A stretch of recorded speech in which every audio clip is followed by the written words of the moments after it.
Hello, everybody. Good morning, good afternoon, good evening.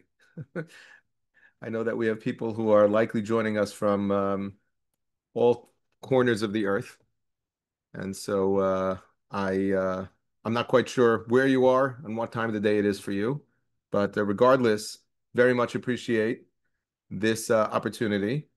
I want to begin by thanking Nefesh B'Nefesh for uh, allowing me this opportunity and for creating this webinar, allowing us the opportunity to come together this very, very special time of year, a time of year that is naturally a very introspective time of year when we are all thinking about matters that are not only sacred, but really, very important to us on every level. But of course, what brings us together here, particularly through the portal set up by Nefesh B'Nefesh, is to figure out how we can channel some of these thoughts towards Aliyah. And I recognize that among the attendees today are individuals who are currently living in Israel, and as well individuals who are um, on the way, whether they whether they realize it or not. And so, therefore, I hope, please God, to be able to address each and every one of us, regardless of where we are geographically and where we are in terms of our planning. I do want to mention that some who are joining may have to jump off early, and perhaps some people will be joining late. There will be a link that will be shared with all of the participants, either later tonight or tomorrow, allowing you the opportunity to hear anything that you missed. So don't worry if you miss anything. The chat box is open, and at some point, not yet, at some point, I'm going to invite people, if you want, to participate by asking any questions, by offering any thoughts of your own, so we can make this a little more interactive, whatever it means to have an interactive webinar. But I'd like to begin by sharing some thoughts with you. Very much, like I said, sort of in the spirit of the season in which we find ourselves right now. We are now really at the midpoint of the period of the year that we call the Aseret Yemei HaTshuva, the 10 days of repentance. Today is essentially day 6. So we are, right now at that point of transition, if you will, from the first half, which is more grounded and anchored in the days of Rosh Hashanah. And we are now inching our way closer to the day of Yom Kippurim. And Yom Kippur, which is obviously a very extraordinary day, a very transcendent day, begins in a way that we are all familiar with. We all know that feeling of coming into shul on the night of Yom Kippur. But I want you to imagine for a moment, if you will, if you were sort of stepping into this experience for the first time. And you knew that there was a really, really big moment that was about to unfold. It was a night of transcendence, or so you have been told. And you see that people are standing on their feet and everybody's dressed in white, and the Torah scrolls are removed from the Aron. And there's a beautiful and uplifting and yet a chilling and haunting tune of Kol Nidre. But you're not familiar with Kol Nidre. You don't even know what it is, what it means. And so you reach for a machzor. Again, imagine for a moment you have no frame of reference. Um, and in fact, these words are not even in Hebrew. They're in Aramaic. So even if you happen to speak Hebrew, you would still be very confused. What's going on? And you're asking yourself, like, what are these incredible words that are now being shared? What could they possibly be saying at this very sacred and awesome moment? Um, how do we traditionally sort of capture this moment of transcendence? And then you begin to read, and suddenly you're incredibly confused, very confused. And you say to yourself, what is going on here? Now, I could try to actually sing Kol Nidre for you right now, but I won't do that. And in fact, I'm not even going to read it in its Aramaic, but with your permission, I'd like to just read the English translation to Kol Nidre. And it's I'll make it quick. All vows, prohibitions, oaths, consecrations, konam vows, konas vows, or equivalent terms that we may vow, swear, consecrate, or prohibit upon ourselves from this Yom Kippur until next Yom Kippur, may it come upon us for good. Regarding them, all we regret them henceforth. They all will be permitted, abandoned, canceled, nulled, and void without power and without standing. Our vows should not be valid vows. Our prohibitions should not be valid prohibitions, and our oaths should not be valid oaths.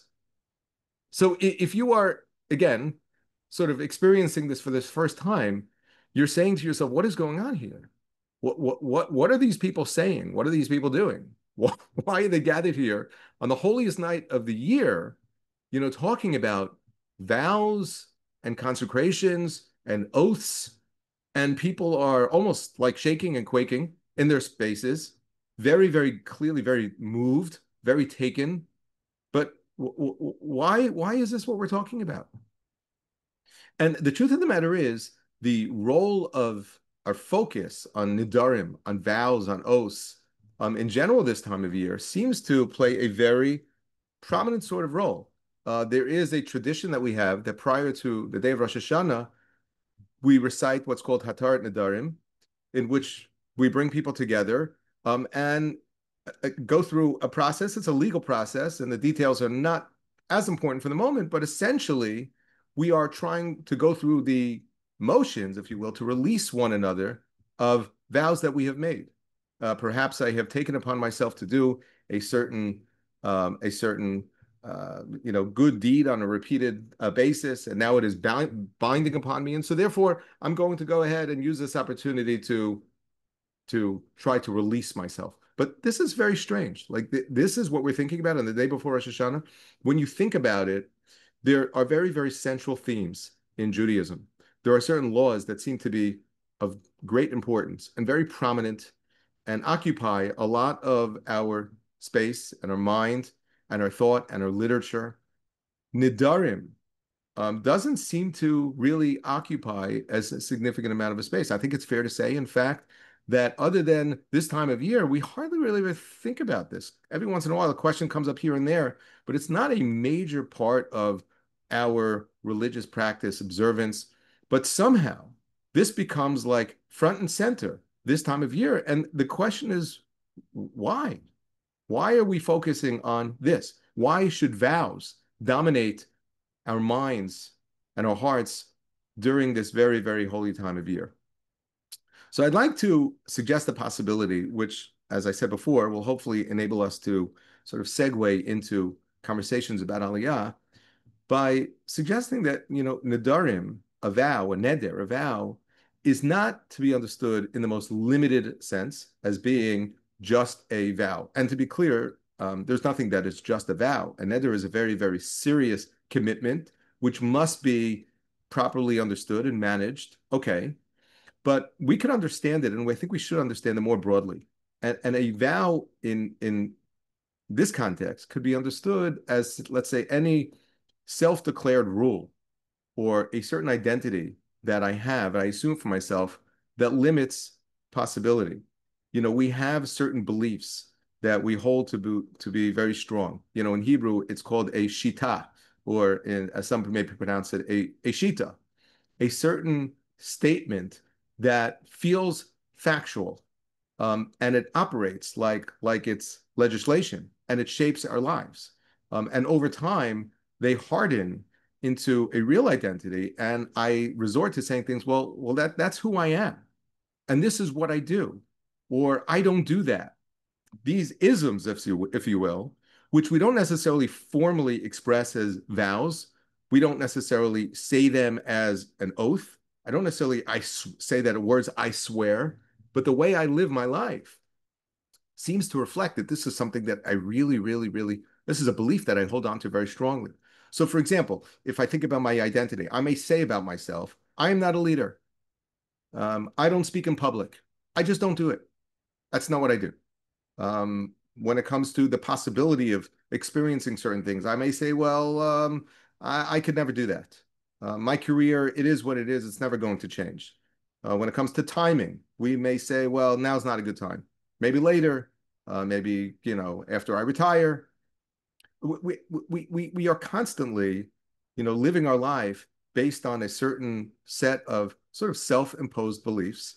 Some of them, or maybe most of them, in all fairness, may be grounded to some extent in reality, but we hold these truths to be absolute. And perhaps we come into the day of Yom Kippur and really the season of tshuva, and we say, all the things that I feel so strongly about, the parts of my life that I always assume this is the way it is. This is the way it always has been, the way it's always going to be. we really, really try to step away from that and say, maybe I can think about things a little differently. Maybe I could let go. Maybe I could loosen my grip just a little bit on those beliefs that I hold so strong.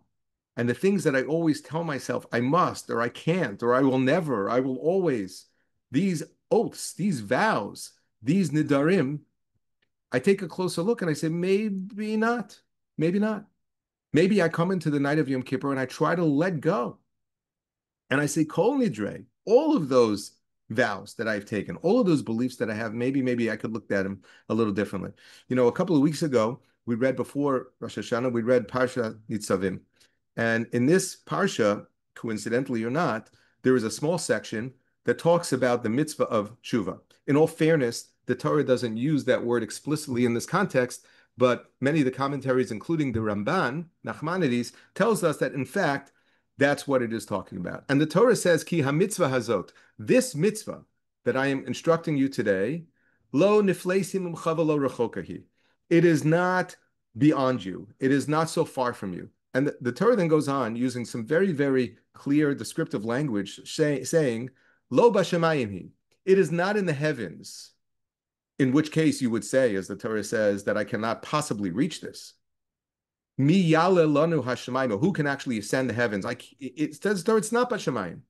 V'lo me'ever layamhi. It is not on the other side of the ocean, as it were. In which case a person would say, well, I can't cross the ocean. Rather, the Torah says, Ki karov elecha hadavar ma'od. It is very close to you, very, very close. Beficha ubivavcha la'asosa. It is so close, it is in your mouth and it is in your heart. It is so close to you. So over here, the Torah is describing the mitzvah of tshuva as something which may seem on the surface to be very elusive, out of reach, in the heavens and on the other side of the oceans. And the Torah says it's not true. It's not in the heavens, not on the other side of the oceans. It's right here. And it's very interesting to consider the question as to why the Torah uses specifically these two examples. Lo b'shamayim hi, it is not in the heavens, and it is not on the other side of the ocean. After all, there could be many examples that the Torah would give. It is not here, it is not there. And in general, perhaps more importantly, the Torah doesn't look to fill space by just, saying anything more than is absolutely necessary. So it would seem that there's a critical point over here that the Torah is looking to communicate, to address to us. And the question for us is why? Why is the Torah telling us that tshuva is not bashamayim and it is not me'ever layam? And years ago, I heard an explanation that really moved me very deeply. And I think about it year after year, this time of year. And that is that there are, when it comes to tshuva, there are two major impediments that often sort of get in the way of a person going through the process of tshuva. The first one is a person says, it's impossible. I can't. Trust me, Rabbi. I'm not a young man. I'm not a young woman. This is the way I've been doing things my whole life. And I cannot change. I can't. Regarding such a claim, the Torah says, in fact, lo bashamayim. You can. If it were in fact bashamayim, if it was in the heavens, well, then you can't. I can't grow wings and soar to the heavens. I can't go all the way into space. And the Torah says that's not bashamayim. The other impediment, the other obstacle that we sometimes encounter when it comes to doing tshuva is we say, well, I can, but I can't do it now. I simply can't do it now because in order to do that, I would need to cross the ocean. I would need to travel a long distance, literally or figuratively. I would need to change things in my life that I simply can't do now. To which the Torah says, it's not me'ever layam. It's something that you can do, and it's something that you can actually do now. Not one day, not someday, not when conditions improve.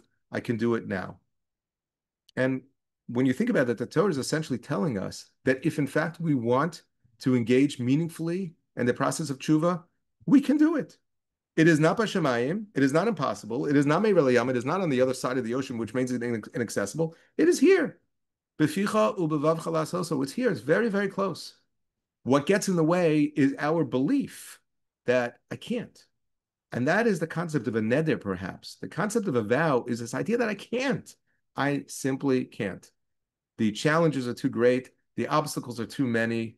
And trust me, I know myself, I can't. And that perspective of I can't, I will never, I always, this is the way it is. This is not who I am. All of these things that we say about ourselves, these beliefs that we hold to be so true, we come into this period of the year, Yom Kippur in particular, we really try to let go. We open our hands and we really try to let go of kol nidrei ve'esarei v'chamarei.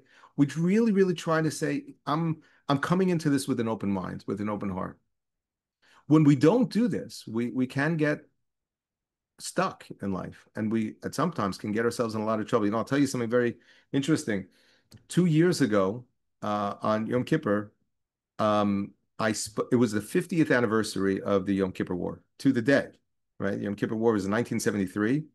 So on Yom Kippur in 2023, I spoke about the idea which has been known, which is now known as the conceptia, right? Which has become sort of an official doctrine of sorts in explaining the failures in Israeli intelligence and in military strategy that ultimately led to the Yom Kippur War, which almost brought about the entire collapse of the state of Israel in a matter of days. Thankfully, Israel emerged victorious, but was deeply wounded in the process. But in the years that follow, as you know, there was a lot of there was much time and effort that was invested in to try to figure out what went wrong. How did this happen? And it became clear that there were certain core assumptions that Israeli military strategists were making, that Israel won't attack, I'm sorry, that Egypt won't attack Israel without air superiority, and Syria won't act alone. And despite the fact that there were numerous warning signs, and there was buildup of troops, and there were exercises, there was a lot of evidence that there was a lot of movement, but people allowed themselves, even great, brilliant analysts, to sort of force all that data into a framework that they had created, which made them blind to danger. This is the idea of the conceptia, the concept. The concept is that they wouldn't attack us. And of course, it was a terrible error of judgment, needless to say. And I spoke about this, ironically, less than 2 weeks before October 7th, 2023. I spoke about it because I thought that not only was it relevant being the 50th anniversary of the Yom Kippur War, but how that idea of sort of allowing ourselves to fall prey to certain concepcios, a concept, a belief, is very similar to this idea that I've been trying to develop with you in these few minutes this morning, the idea of having a certain neder. Obviously, never could I have imagined, never could anybody else imagined that less than 2 weeks later, one of the greatest, darkest days in our nation's history would unfold before our eyes.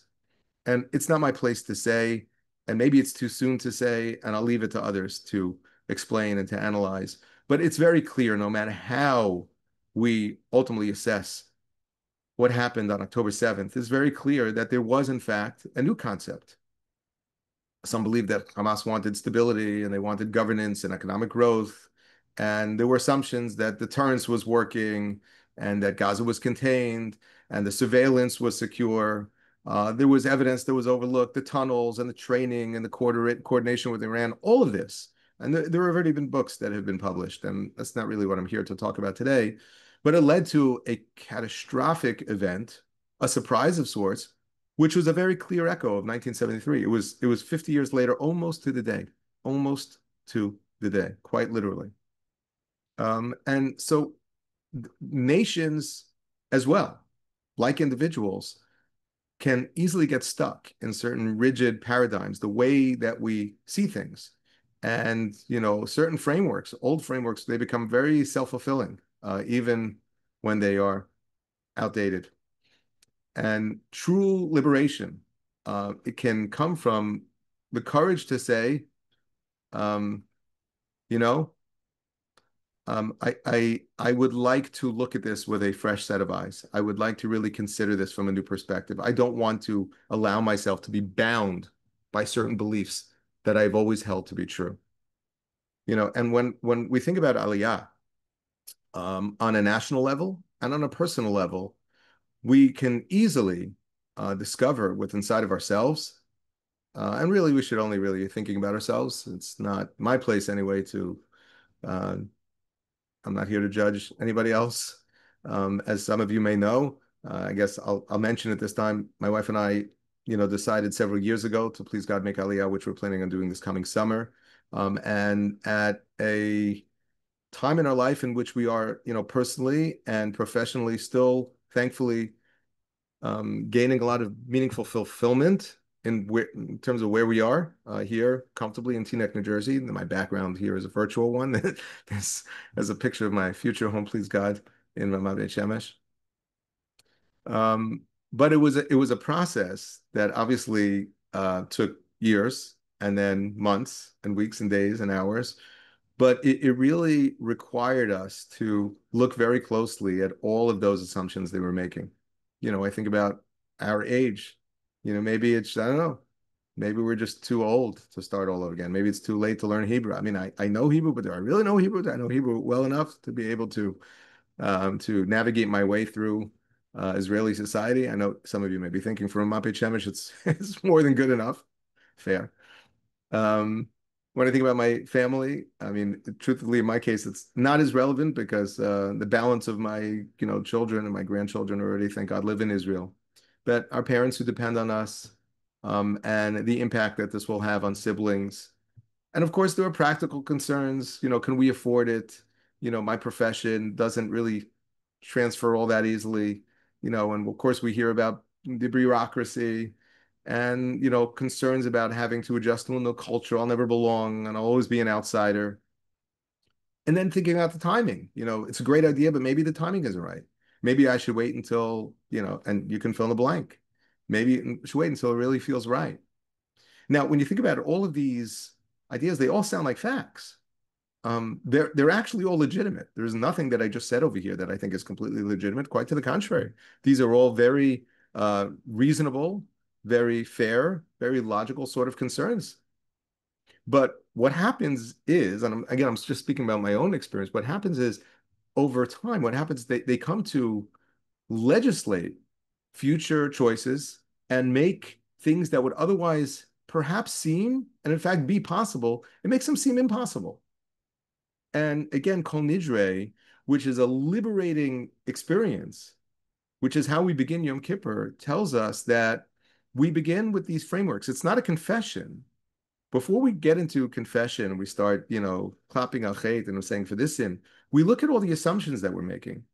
And we say that if we really, really want to change our behaviors, if we really, really want to reconsider our ways, if we want to live more dignified lives, if we want to be more intentional in terms of our actions and behaviors, we have to really consider our beliefs. And we have to try to dissolve some of those beliefs, or at least be willing to reconsider them before we actually go ahead and try to introduce change. That's just the way we operate. That's the way we function as human beings. For those who are familiar with the concept of CBT, cognitive behavioral therapy, it works on there's a very similar model. And that is that emotions and actions are governed and are influenced very heavily by certain beliefs, what we call core beliefs. I have certain beliefs. And if I hold these beliefs to be true, if there are certain isms that I have in mind, if I don't challenge them and if I don't reconsider them and I don't think about them critically and really analyze them honestly, so that I'm going to always continue to feel a certain way and I'm going to act a certain way. That's just who we are. That's how we're wired. And I think Aliyah is a fascinating case study. If we can shift the conversation from this is impossible to, well, what would it take? What would it take? Not from impossible to it's possible. That may be a leap that seems too ambitious for some at different times in life. But what would it take? From case closed to I'm open to exploring. I'm open to learning more. I'm open to just being open. And that creates space to ask and to research and to imagine without pretending that it's easy. And I think, if you go back to some of the examples that I mentioned before, so, if you think about career, we could say, it's way too late in my life for me to go ahead and start changing my career. But maybe we can, have conversations with people who've done it and say, well, how did you do it? If we're in fact very concerned about the impact that our Aliyah will have on people that we believe or imagine or know to be dependent on us, what would it be like to have a conversation with them? It won't necessarily always lead to the same results. I'm not so naive as to think that everything's always going to go well. The reality is that there are certain individuals who it's just simply not the right time, and it would not be responsible for them to make Aliyah today. Absolutely. I've said many, many years in my shul, but when I speak about this, and I do often and very passionately, that the question is not necessarily for each and every individual, am I going to go tomorrow? But when? Like, what is the plan? It shouldn't be if, but when. And if the when is in a year or in 10 years and 20 years, let's have a conversation about that. Or you should have a conversation with yourself. What could that look like? But it's about taking something that may seem sometimes just completely impossible, that belief, that oath, that neder, that vow, if you will, and freeing ourselves of that, making room for us to consider the possibility. And when we do, our lives will become completely transformed. Now, it's very easy for me to say all of this in regards to Aliyah. As I mentioned already, I'm speaking right now very comfortably from my relatively spacious rental home because we moved out of our home less than a year ago in order to begin our process of downsizing. And I haven't made Aliyah yet. So for me to preach and teach and talk in a way that's supposed to sound inspiring, I feel very much like an imposter, and it's presumptuous of me to do so. I cannot speak from personal experience, but having had the opportunity to interact with many individuals who have, um, there's one thing that I will say, and this is based not on every conversation, but the overwhelming majority of conversation that I've had with, I would say, countless individuals at this point in my life regarding this question, and that is that very often the questions are always going to be better than the answers. So for people who are waiting, for all the stars to be aligned, for it to appear that this is now the perfect time, the perfect moment, everything, the conditions are all right. Now is the time to go. There may be exceptions, but by and large, my sense is that that moment never really comes. It always does require a leap of faith. And rather than seeing that as being sort of a flaw in the system, I've come to understand and appreciate that I think that it is so by design. It goes all the way back to biblical times when you see the way the Torah describes the process of the Jews transitioning into the land of Israel and the struggle and the conversations and the very painful moments with Jewish leaders, with the Meraglim at the time, who were, as Rashi tells us, some very, very distinguished individuals who really hesitated. They really hesitated. And they said, I don't know, this doesn't seem like the right thing. It doesn't seem like the right time. They started asking good questions, good questions. But what followed was total disruption, which led to really a catastrophe for the entire nation because they were looking at this big question with with too much of a pragmatic, practical perspective. We have to be practical, of course. We have to be absolutely. It cannot be a complete blind leap of faith, but there is a limit as to how much the planning is going to yield. We just need to recognize that. That's one thing that I've learned. The other thing is that I've learned time and time again in my conversations with people that many people can't really tell you exactly how it's working for them. Again, it's not comforting, but it is comforting when you hear it again and again. At least I found it comforting when people can't really tell you quite how the numbers work. And I mean the numbers not only in the most limited sense when it comes to, paying the bills, although that as well, but just like how this all works and how it comes together. I don't really know, but it works. And people aren't necessarily all going to tell you that it felt great day one, day two. One individual who was trying to make me feel better said, it's going to take you 7.5 years, and then you're going to be so happy with your decision. I'm hoping, please God, to be able to come to that conclusion in sooner than 7.5 years, needless to say. But there's a learning curve, and there's a period of transition, and then people are, by and large, as far as I can tell, extremely happy and satisfied and fulfilled and content and very pleased that they made the decision that they did. Can't even imagine what life would be like had they not, but they still can't necessarily connect all the dots and explain to you how it came together and how's it work. Yeah, they can give you, tips and best practices and call this person and this individual is very helpful. Stay away from here. All very, very helpful. But at the end of the day, the questions may always be better than the answers. By the way, I'll tell you that I believe on a certain level, that's the way Chazal describe spiritual pursuits in general. Our rabbis tell us that the Aron, the ark that was placed in the Kodesh Kodashim, the Holy of Holies, which was a very special place, which was visited only once a year on the day of Yom Kippurim by the Kohen Gadol. So the Aron, obviously being a physical object, occupied a certain space. However, Chazal tell us, Einon Lefi Amida, which basically means that if you would measure the Kodesh Kodashim, that Holy of Holies, that space, without the Aron, and then measure the space with it, you would see that it was not really occupying any space, which is, of course, something that makes no sense from a practical perspective. It sort of defies the laws of physics and the world the way we know it. But yet, metaphysically, in this very special place, that's sort of what happened. Like the numbers didn't add up, but yet that was reality.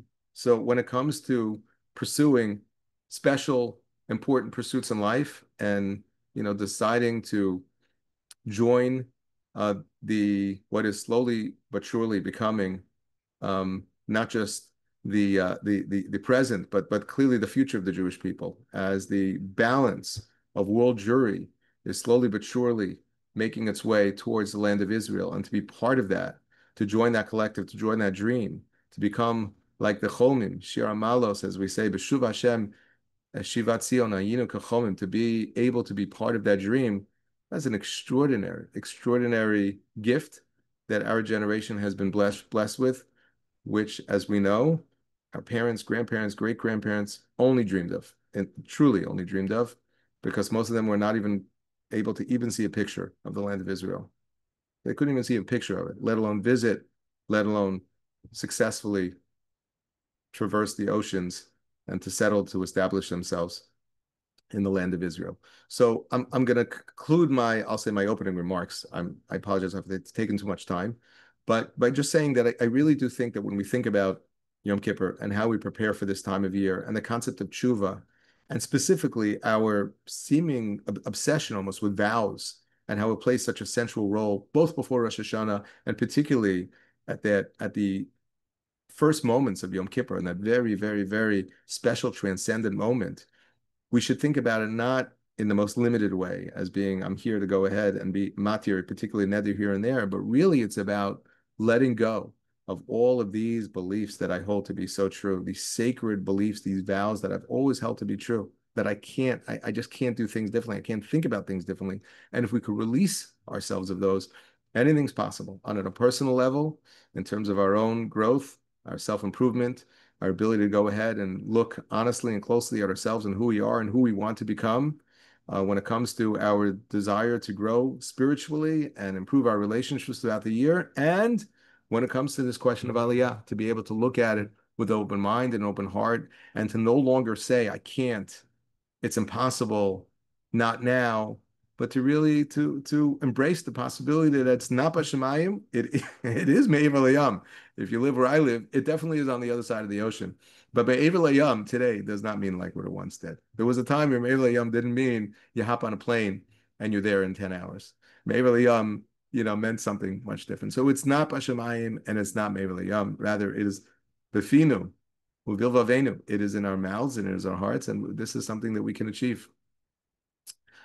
I'd like to now open the floor. If anybody would like to either put a question in the chat box, or if you'd like to raise your hand or ask a question, I'm happy to, first of all, answer any questions about anything that I said and share any thoughts I have about Aliyah. Again, you got to take it for what it's worth, because I still live here in Chutz La'aretz, but as somebody who is planning on making Aliyah and please God together with a nice growing community of people, you know what, if it's okay, I'm just going to take 2 minutes to just very quickly share just some details about where I'll be going, please God. There is a new community that we are establishing called Meromei Shemesh, which is part of a project in Meromei Shemesh on a new hill of sorts that is being excavated and constructed now as we speak. The first phase of the project is very, very close to completion. Hopefully within the next month, the first Tens of families will be moving in, please God, which is so super exciting.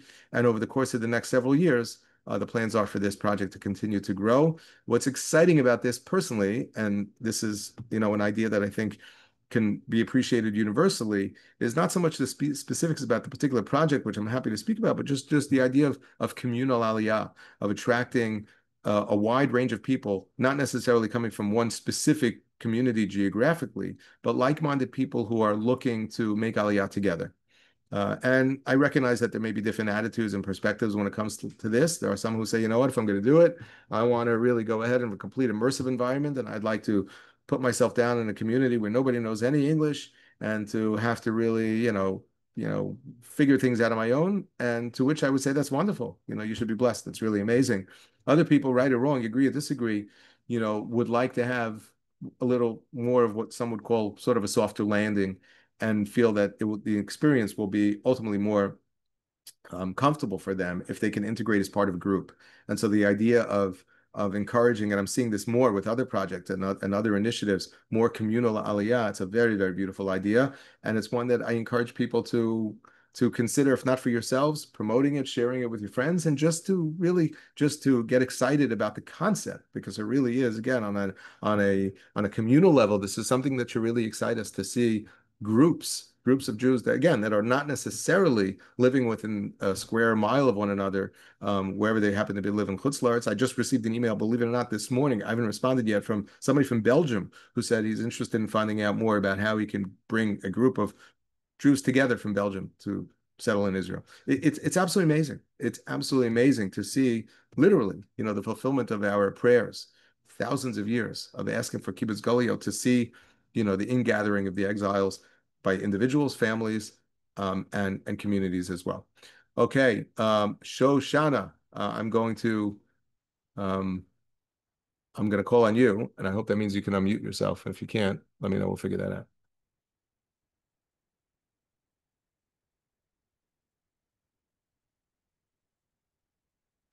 Yes. Would this place be good for seniors as Yes. well? It will be. I'm going to put the website in the chat box so everybody can take a look at it. It would be good for seniors. There are people, I mean, what we're looking to establish here, which again, I don't think is unique to this community. I do want to say that I think there are many other communities as well that would brand themselves as such. But from the very beginning, we described what we wanted to be. And thankfully, is coming together as a multi-generational community, people of all different generations. And it is actually coming together just as that. So there are many people who have purchased their future homes there and have already actually, in some cases, made Aliyah and ready to move in, are individuals who are, I'll just say, older. I know that old, young, these are relative terms. They mean different things to different people, but people who are of retirement age, either getting close to it or post-retirement already. So the simple answer to your question is yes, and yes, and hopefully it'll be a multi, like I said, really a multi-generational community as well. Yes. Right. I'm doing this by myself, just me. Um, so it's like this sounds like it'd be a good place to be in a building like that. Um, Yeah. and So if you want, what you can do, what I recommend is, I'm gonna also put my email address here. And what I okay. recommend is that why don't you feel free to reach out to me privately afterwards, and I'm happy to answer any questions that you have, if that works for you. Okay. Okay, cool, because I got a bunch. Okay, perfect. Okay. Now everybody has my email address as well. Yeah. Next one is Rachel or Rochelle.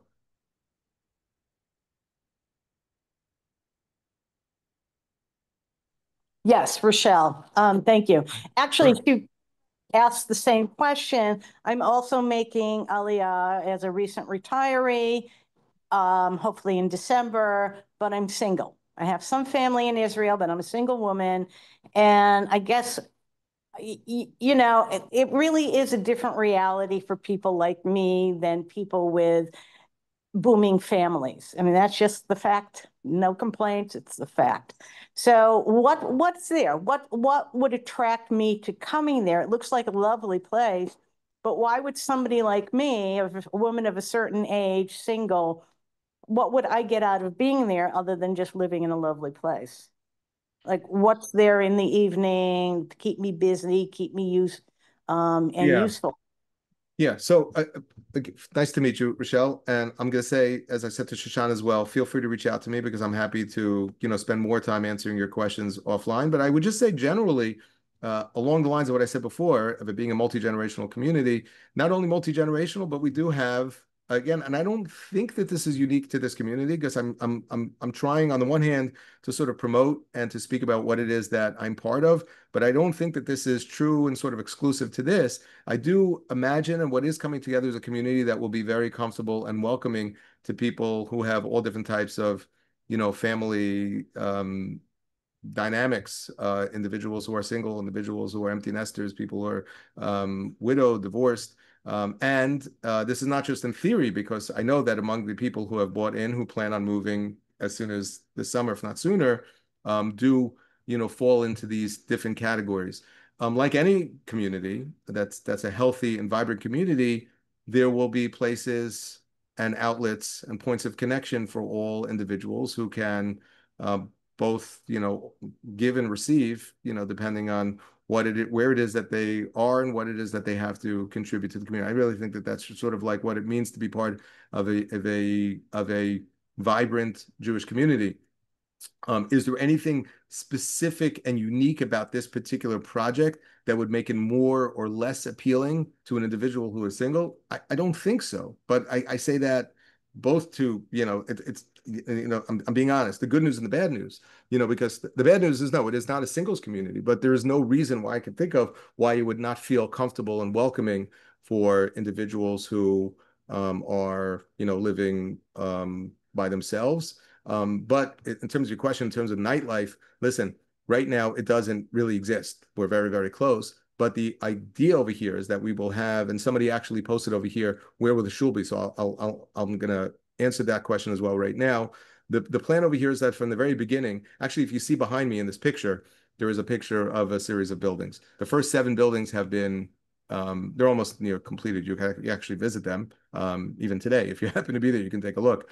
But the 3 buildings at the front do have commercial areas that have been set up, and one of those has been set aside by the builder, Rustin, the company that's constructing it, to be used as a designated space for the shul at first until a standalone shul is built. So that means that there will be a place that is available from day one for there to be not only a place to come together and pray and daven together, but a place for there to be learning and shiurim and other programs and the sort of infrastructure that we take for granted outside of Israel. Again, not to say that the concept doesn't exist anywhere in Israel, but certainly outside of Israel, a shul in many, many cases functions as a community center, even if that's not necessarily the term that we use, but a place, a home base, if you will, where people can come together and the the um, the spiritual and social and educational infrastructure is all developed and offered through the shul. That's sort of the idea that we're having over here as well. So again, I'm hoping that that will be a point of connection for all sorts of individuals, regardless of their particular family circumstances. I hope that answers your question a little bit, but again, feel free to reach out afterwards and ask any questions that you have. Um, it's saying over here that my email did not show up. Okay. I'm gonna post it again in a moment. Um, what advice would I give to those thinking of doing Aliyah but have not been brought up Jewish? What should they expect and how conservative is this society? Thanks again. That's a very good question. I don't know much about that, but I do believe that if you contact Nefesh B'Nefesh and people who, you can probably contact them directly, sort of like a general info email, whatever the case may be. You will then be able to you'll then be able to get more specific information on that. Definitely, there are Jews and non-Jews who have been moving to Israel, but I'm just not quite as familiar, especially like I said, because my focus has been, for the most part, more around this community. Oh, there you go. You have a message right there. I'm going to actually, Rena, if I can ask you, if you don't mind, if you could post for everybody, because apparently some people have not seen the link that I posted as well as my email address. I'd like everybody to be able to have that so that they can reach out to me. Thank you. Um, there you go. I'm trying to see if I missed any questions here, and I want to once again invite anybody who would like, if you want to raise your hand or to unmute yourself, and feel free to ask any questions or offer any suggestions, whatever the case may be.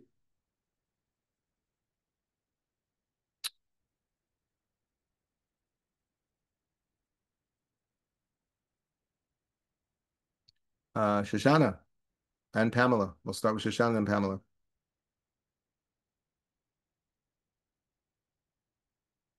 You'll just have to unmute yourself. Okay. There you go. Yeah, I was just wondering, like, where this place is located, what the amenities are. Like, do you have a swimming pool there? Yeah. So this project is located in Ramat Shemesh.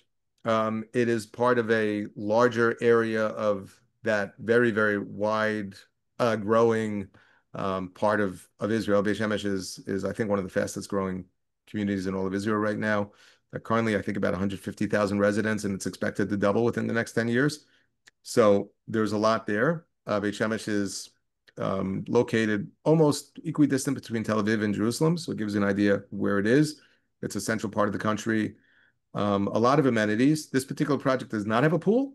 There are other pools that are um, that exist, communal pools that exist in the greater Ramat Beit Shemesh area, but this project does not. But there are other, amenities, and I encourage you to, see the website. And like I said, absolutely, please feel free to reach out to me, and I'm happy to either answer your questions or put you in touch with individuals who can and would have a lot more information. So thank you very much, Shoshana. Yeah, Pamela.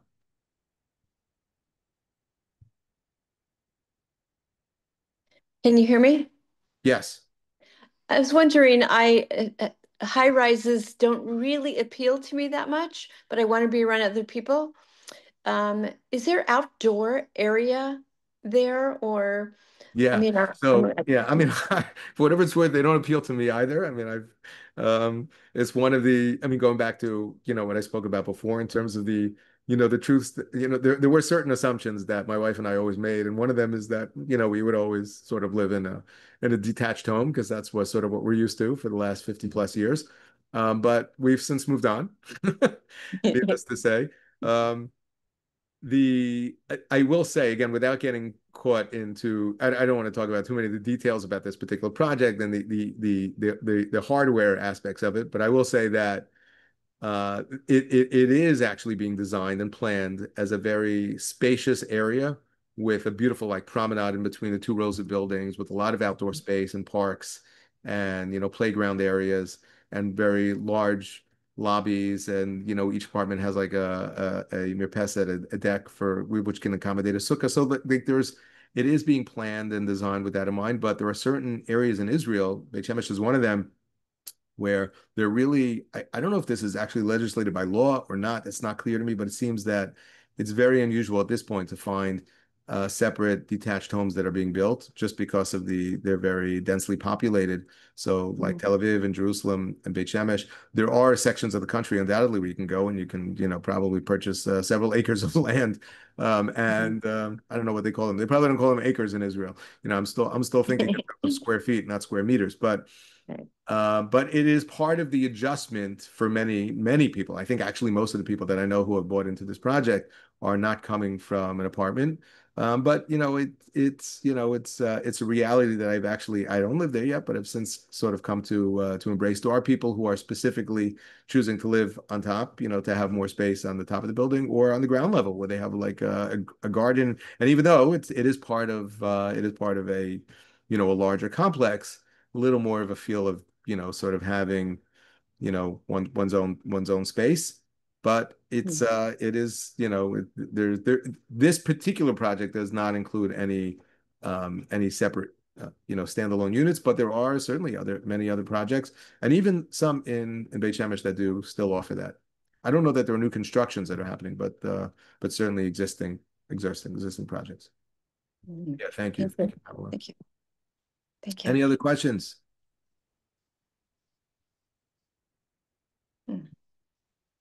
Okay.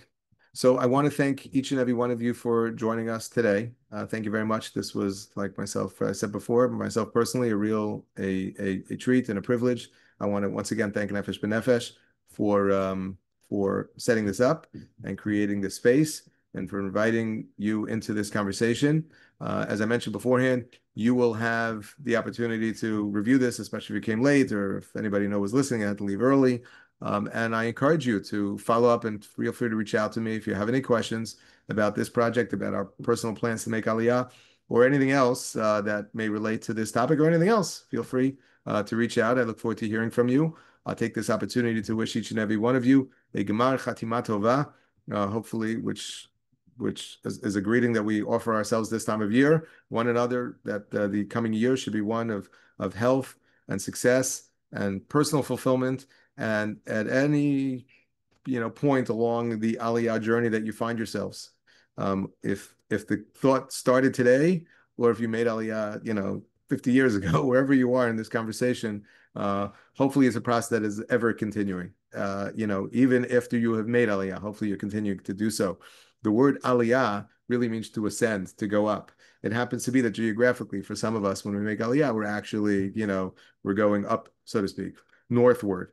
But it's an idea that really is to be understood more figuratively. The idea of ascending, of going up, of reaching for higher and living a more enriched and exalted and spiritually meaningful life. But this is what we all hope for, not only in the process of moving to Israel, but really just more generally in our lives. And I hope that this coming year should be one of Aliyah in every way, shape, or form for each and every one of us. Thank you again.